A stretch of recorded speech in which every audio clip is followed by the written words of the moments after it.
Om Namo Bhagavate Vasudevaya.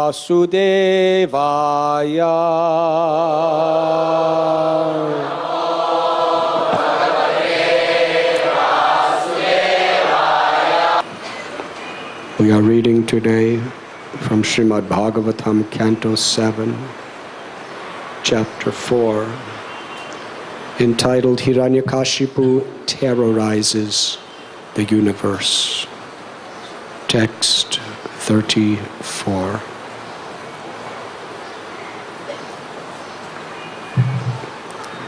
Narada Muni is taking immense pleasure in glorifying the qualities of Prahlad Maharaj.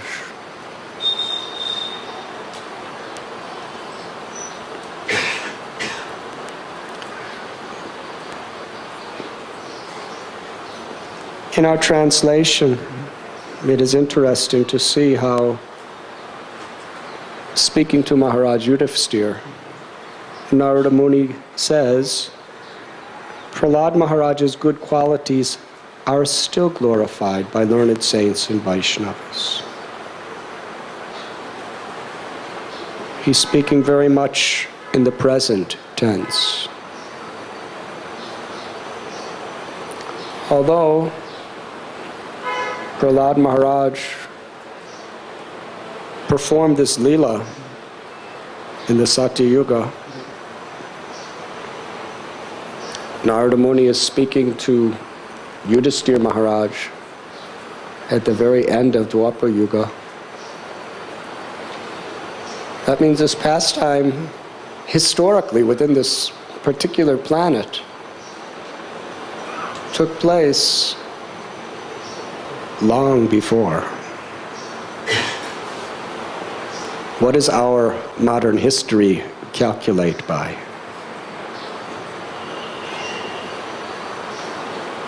The United States of America, a very, very influential, powerful country in this world,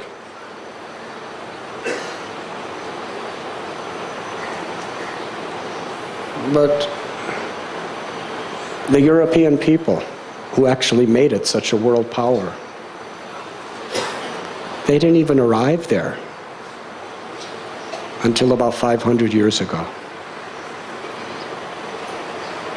It wasn't even a country until a little over 200 years ago.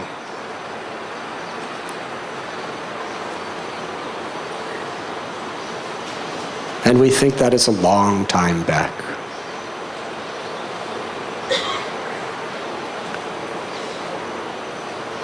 Jesus Christ, 2,000 years ago. Buddha, 2,500 years ago. Krishna appeared about 5,000 years ago. And yet historians find it very hard to believe that something could have been recorded so long ago, 5,000 years ago. Narada Muni, he's speaking of Prahlad, who appeared almost millions of years before, as if it's happening today. Because on the transcendental platform, time is very relative. If you're trying to see things in terms of reality, or if you see things in terms of reality, then you see the eternal existence underlying everything. The soul is eternal. The Supreme Soul, Krishna, is eternal. The spiritual world is eternal.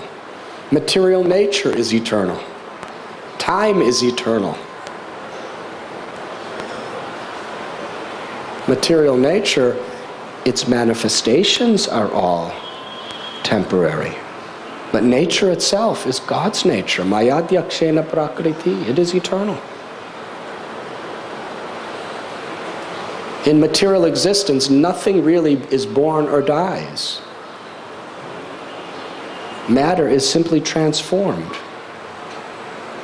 But the energy that is sustaining it and that is transforming it is Krishna's nature. Srila Prabhupada, when he would talk about Lord Chaitanya, he would say, sometimes, just recently, when Lord Chaitanya appeared. Now, for most of us, 500 years is a long time. But for Prabhupada, just recently. He doesn't talk about Lord Chaitanya or Krishna simply as a historical figure. He's talking about these great personalities in the present moment. Krishna's ever existing. And Krishnadas Kaviraj Goswami discusses the nature of Krishna's Nitya Leela. In the spiritual world, beyond the Paravyoma, in the spiritual sky of Goloka, Krishna's eternally performing his pastimes. And even within the cosmic manifestation, Krishna's constantly performing his pastimes. Just like the movements of the sun, it's always revealing a particular time somewhere in the world. Yes? Just like it is somewhere in the world, it's midnight. As soon as it's not midnight somewhere else, it becomes midnight somewhere else.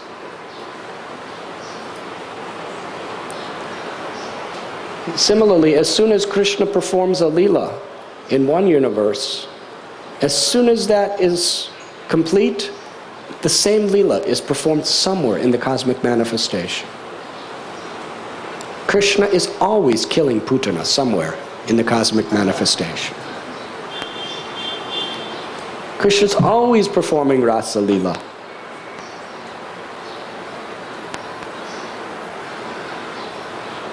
And in Vrindavan, because it is the spiritual world, one who has a pure heart and Premanjana Churita Bhakti Velochanena is given divine vision by Krishna,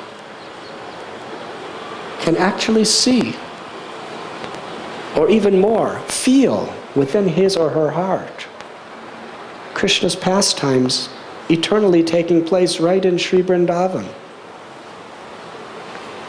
which is just southeast of New Delhi.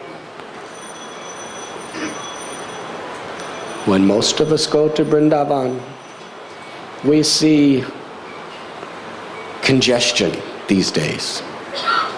Just 30 years ago, it was very peaceful.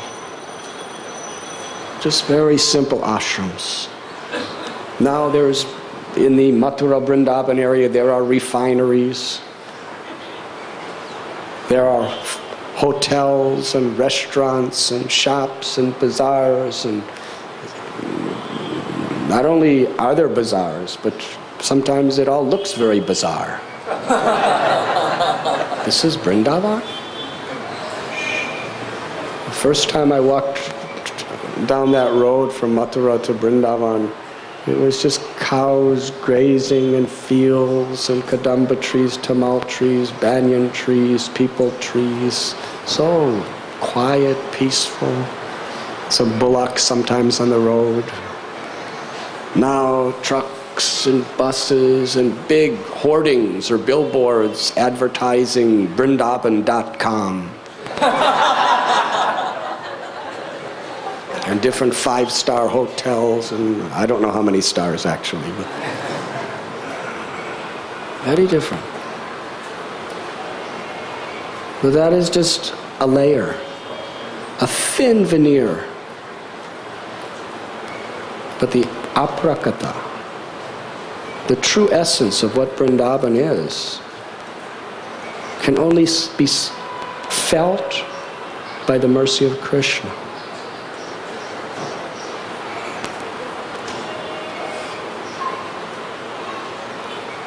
Srila Prabhupada says we should not see through our eyes, we should see through our ears.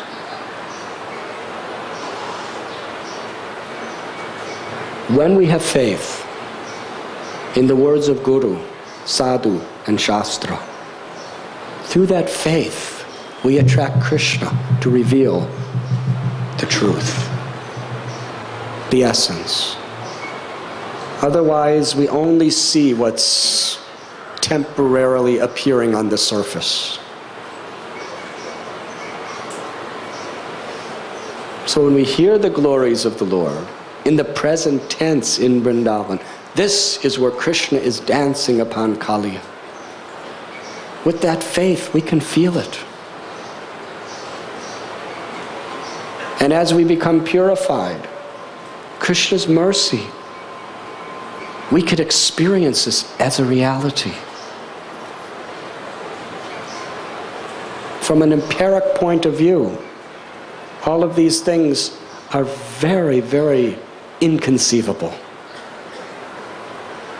But there is a problem.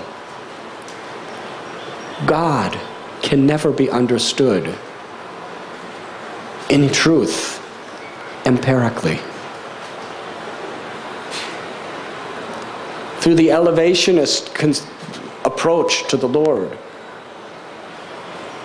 of trying to understand by our own intelligence or by the good intelligence of others,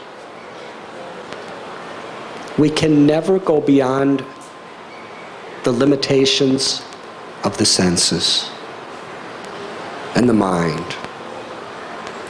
Never. Because that's the farthest reach that our intelligence can attain, is what is within the boundaries of our mind and senses. But Krishna is transcendental. The soul is transcendental because it's part of Krishna. The truth underlying this entire material existence is transcendental. So how does a conditioned soul, limited by the boundaries of the mind and senses, see beyond that to the transcendent? It's not possible simply by our own efforts, because we're conditioned.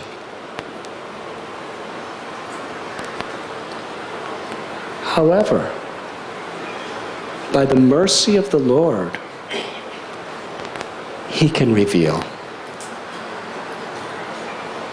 But He reveals on His terms, not on our terms. That means, and He has explained, He has presented philosophy, Bhagavad Gita, a great science, logical, conclusive, rational, philosophical. But it's all leading us through our senses to have complete faith in what is beyond the senses, the mind, the intelligence, or the ego. To give up our false ego that I am the knower.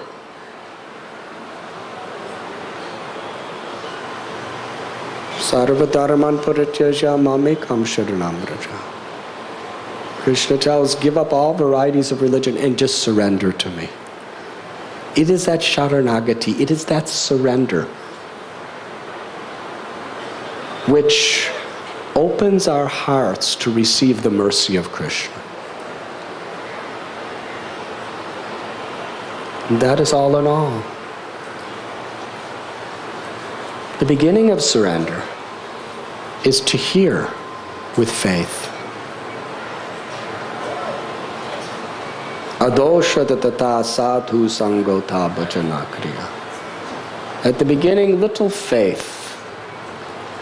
Krishna reciprocates with that faith, and from within our heart and through the environment around us, He somehow miraculously puts us in the association of His devotees.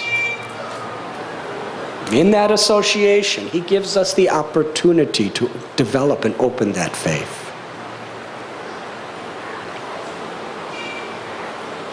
Blind faith is to have faith in a person who is giving knowledge based on his or her own limited sense perception or mental conception.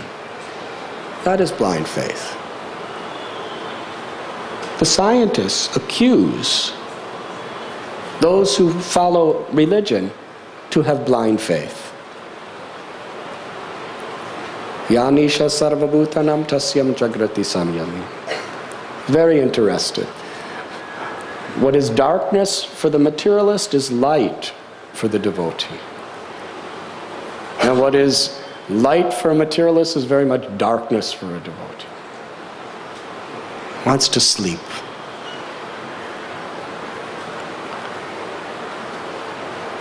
So they are saying blind faith. Blind faith to them means to have faith in something beyond your sense perception. If you cannot show me, why should I believe it? If I cannot see it, if I cannot touch it, if I cannot taste it, if I cannot smell it, how can I believe that it exists? It is all just blind faith.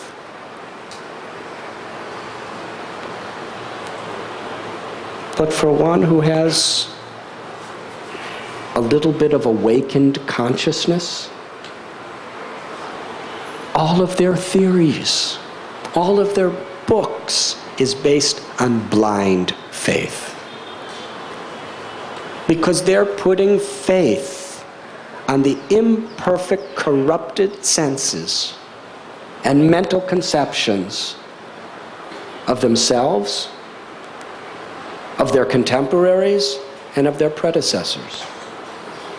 Yes? That's blind. Is reality something deeper beyond our senses and our mind?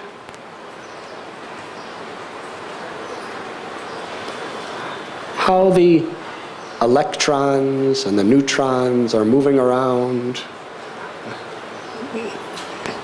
it's just theory, is it not, Vrishabhanu Prabhu? Can they actually really pinpoint, see it as it is? It's beyond their sense perception. Some symptoms and apparently they can see things. A thought. Can you see a thought? Can you taste a thought? You know, there are those meters where it can show brain waves of, a certain way you may be thinking, but it can't tell you what you're thinking. Can any of those machines point out that this patient is thinking about the doctor's wife?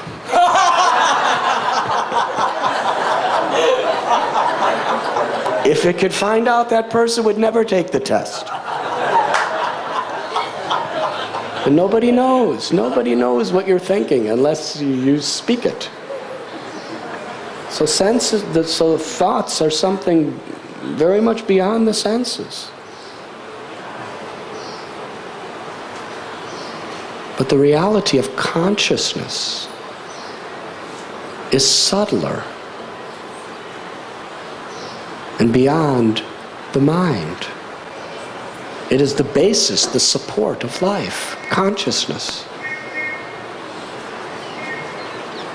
And Krishna, the absolute truth, is the supreme consciousness. So when people read the Holy Bible or the Holy Quran or the Vedic literatures and they hear about these different versions of creation, blind faith. What is this blind faith? Lord Brahma, some guy with 4 heads who has a lotus flower coming out of his stomach? No, I'm sorry. He's born of a Lord Vishnu who's laying down, and a lotus flower is coming out of his stomach, and then this 4-headed guy comes out. And then he's the one who's created us all? Well, if he's my father, why I don't have 4 heads? According to DNA and genealogy and all this stuff, if he has 4 heads, I should also have 4 heads. So, blind faith. But all of their theories is blind faith. Nothing is within sense perception. It's all just ideas, conceptions, speculations.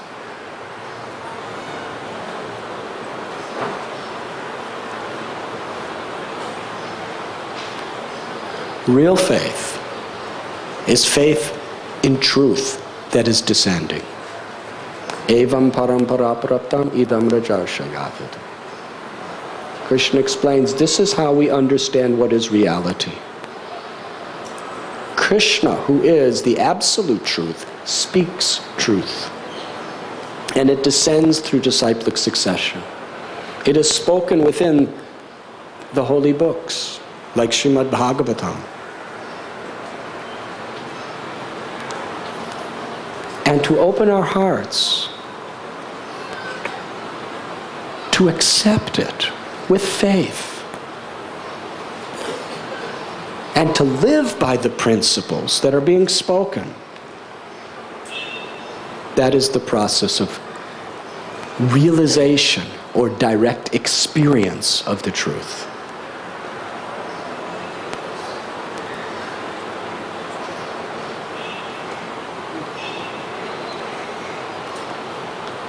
And that truth is beyond time, beyond space.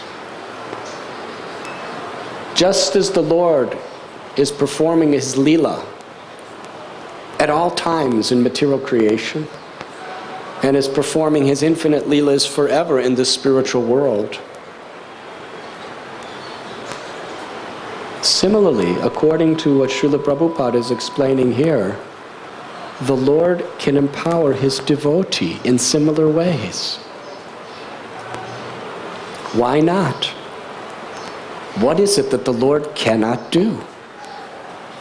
If it is the Lord's desire that Prahlad Maharaj be in Sutala Loka and simultaneously he's living in Vaikuntha, anywhere the Lord wants him to be, he could simultaneously be there, because the Lord he has a Achintya Shakti, he's inconceivable. Once we accept the inconceivable potency of the Supreme Lord, then everything is possible for him.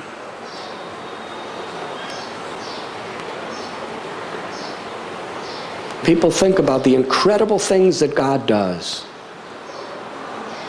Sometimes even devotees think, they read Bhagavatam and they have to explain these things to other people.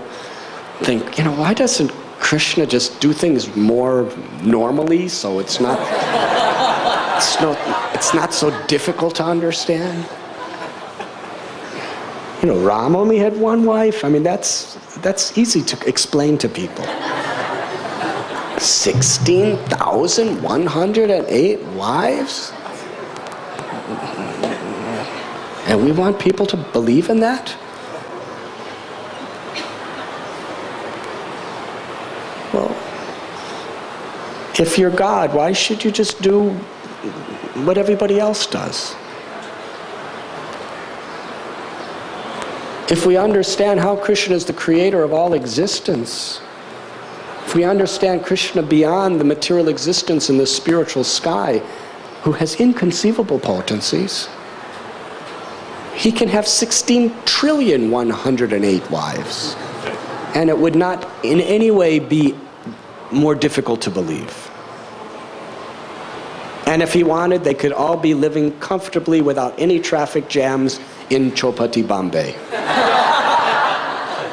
Krishna could do anything. That's why he's God.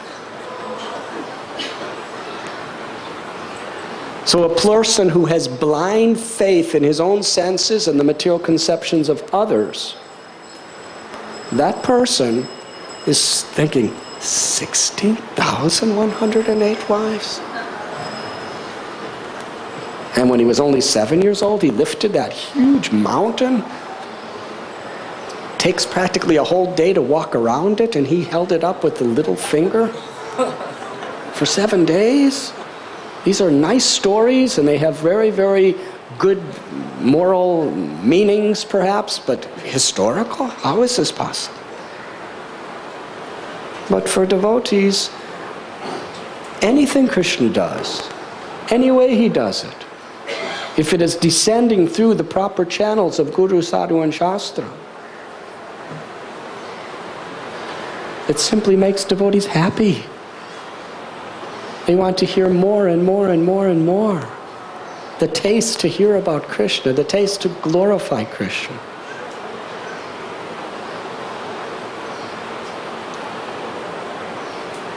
Now the quality that is revealed here, that is so essential to understand Krishna, is to please Krishna. Bhakti in essence is very simple. Samsadir haritoshanam. If Krishna is pleased with us, not only can he reveal the innermost secrets of the soul, but he can also empower his devotee to do amazing things. When Srila Prabhupada was on Jaladuta, he wasn't just making material plans. Now, Prabhupada made a lot of plans, but the basic foundation of his whole mission was revealed in that prayer, wherein Srila Prabhupada is praying to Krishna. I have no qualifications. I do not have the power to speak, to reach these people's hearts. If you give my words your power, then only will they understand it. Just make me your puppet and let me dance as you want me to dance. And he signs, your insignificant beggar, A.C. Bhaktivedanta Swami. Prabhupada is giving his heart to Krishna's inconceivable potency. To be a puppet. That is the eternal truth. Krishna can empower us if we simply have faith in his power and live in such a way that Krishna is pleased by our sincerity.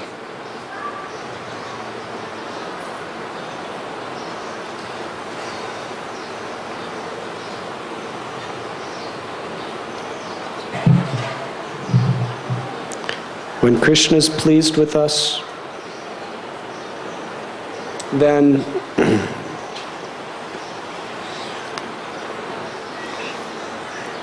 only is our life successful. And how do we please Krishna? Mahajano yena gata sapanta. By following in the footsteps of great souls. In this verse today, we are finding one of the great Mahajans, Narada Muni. What is his quality?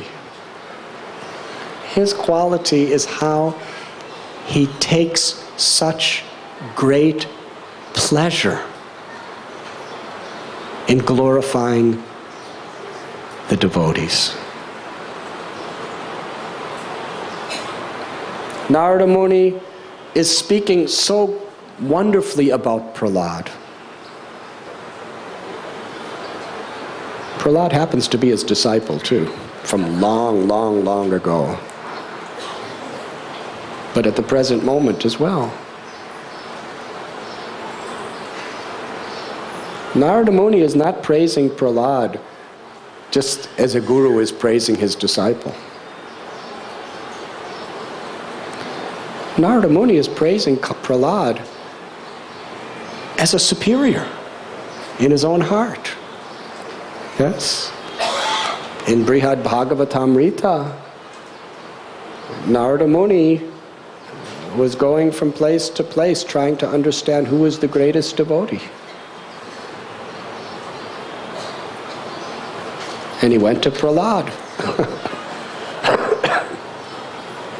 Went to Prahlad. Glorified Prahlad. You are the greatest of all the devotees. Prahlad, no, not me. I'm sitting around thinking of Krishna, and Krishna always has to come and save me. But look at Hanuman. Hanuman's out doing service, carrying out the order of the Lord. He is great. He is the best. The beauty of Sri Brihad Bhagavatamrita of Sanatana Goswami is revealing to us how Krishna is so pleased by the quality of a real devotee. And that quality is, a devotee is so eager to see the glories of other devotees, to appreciate, to love, and to glorify.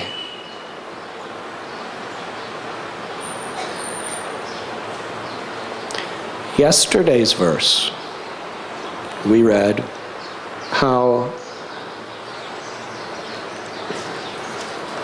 just so I don't appear partial, I will read it directly.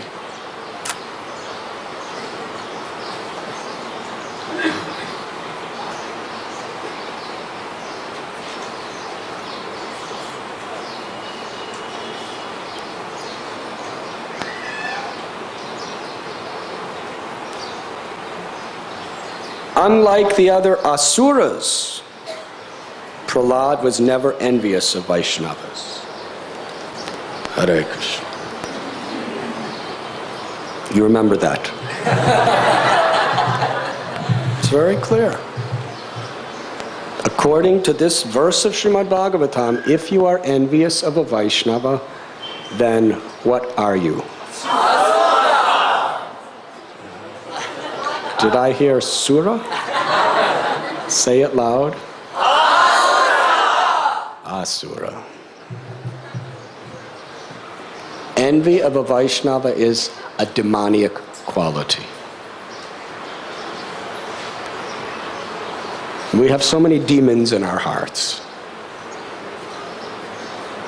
If we succumb to the dictations of these demons, then we become more and more demoniac. Srila Prabhupada, in the story of Maharaj Prataparudra, and in many other places, he strongly propounds this essential principle. That Vaishnav means not to be envious. And envy means avaishnava, not Vaishnav.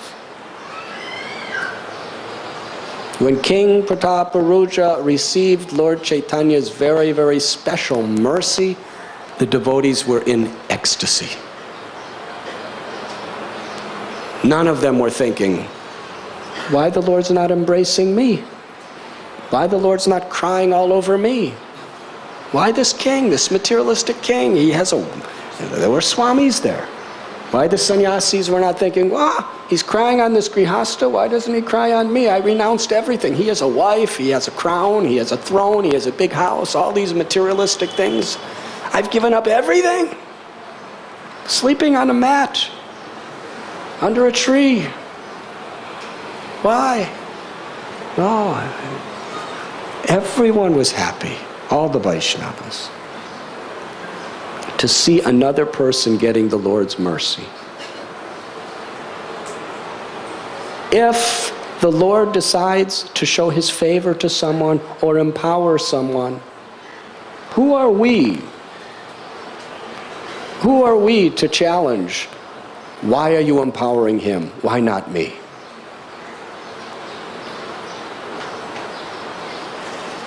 Envy of any living being is a symptom of envy of God. One of the quickest and easiest ways to become a pure devotee and go back to Godhead is just to chant Hare Krishna sincerely and enjoy seeing other people getting mercy. And appreciate the Vaishnavas and what the Vaishnavas can speak and what they can do. That appreciation itself of a Vaishnava is one of the greatest forms of glorification of the Lord. Appreciating a Vaishnava is one of the greatest ways of pleasing the Lord. But envy is one of the most major setbacks in our spiritual life. But what to do if we have envy in our heart? It's due to so much past conditioning. We're practically habituated to react with envy. We should see it as a disease for what it is, and not blame the person we're envious of, but see the problems in me. And we should diligently try to overcome that envy. Number one, by not acting according to its dictations through our words or our actions. By not intentionally dwelling on that envy, but trying to overcome it.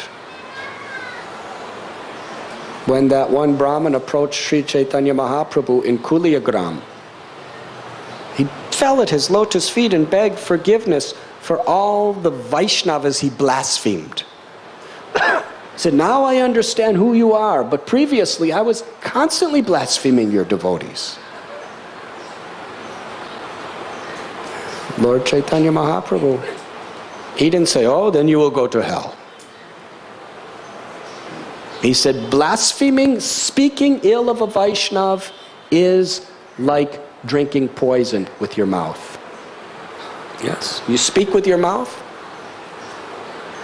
That criticism is poison that you're drinking, that will kill your propensity to serve Krishna. It will kill your good qualities. But praising the Vaishnavas and chanting the holy names is like drinking nectar. And that nectar will counteract all the poison that you have drunk in the past. Tapodivyam putraka yena sattvam. Human life is meant for tapasya. This is tapasya. There may be envy in my heart. I may want to speak like this. But on the basis of the intelligence I have received from Guru, Sadhu, and Shastra, I understand how I must counteract this anartha. By speaking in a way of appreciation. By trying to uplift people's perception of another Vaishnava. This is what Vaishnava is. When Sri Chaitanya Mahaprabhu was glorifying Sanatana Goswami, all the devotees were happy. And again, Prabhupada says, same thing. Why were they happy? Because they were not envious. They loved to hear another devotee being empowered, and they loved to hear another devotee being glorified. And that is a test of our spiritual progress.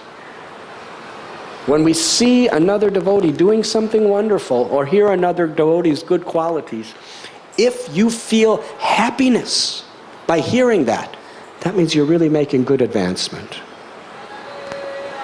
But if you feel envy, that means there's something seriously wrong with you.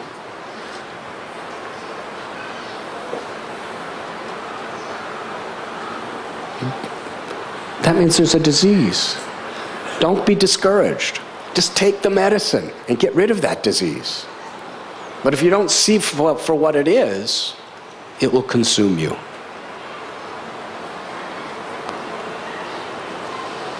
Prajalpa. Gossip. Srila Prabhupada explains in one lecture that when you speak prajalpa, your good devotional qualities that you have cultivated and developed over years and years of devotional service, they all just, you lose them all through your mouth. as you're speaking prajalpa. Now, Krishna tells in Gita, Neha bhakramanasosti pratyavayo nividyate, that any endeavor you make on the spiritual path can never be lost. So how, when we speak prajalpa, do we lose our spiritual credits? Do we lose our good devotional qualities?